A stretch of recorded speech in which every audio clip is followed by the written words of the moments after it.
You know, every culture that's existed for a long time on this planet has a grappling art. Every warrior culture, and pretty much every culture that's survived has a warrior culture, right? So if we're talking about Vikings, Mongolians, Europeans, every place you go, they have some form of grappling. And in most of those, beside the takedowns, which are all, you know, hip throws and foot sweeps and things like that, there's a rule where if you can keep both shoulders pinned for some specific amount of time, a certain amount of seconds or whatever, you win.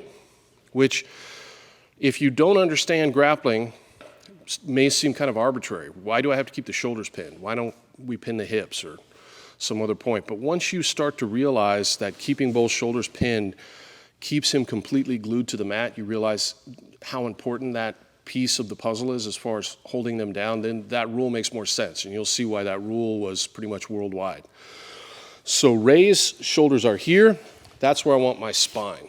So you'll see Coach Henry Akins will talk about the line of the shoulders, which is a very good description for it, and lining up your spine here. Coach Howder, who was here a few weeks ago, his phrase for it was laying on the neck.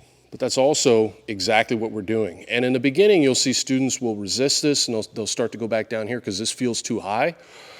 And when I ask them, why does it feel too high, I actually heard a couple of them say, well, I feel like I'm sitting on their neck and not on their body. But that's the point, right? You want your weight right here. So now watch the difference.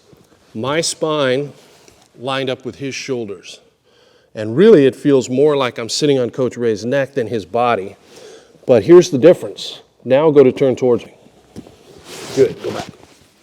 Line my spine up with the line of the shoulders, turn towards me.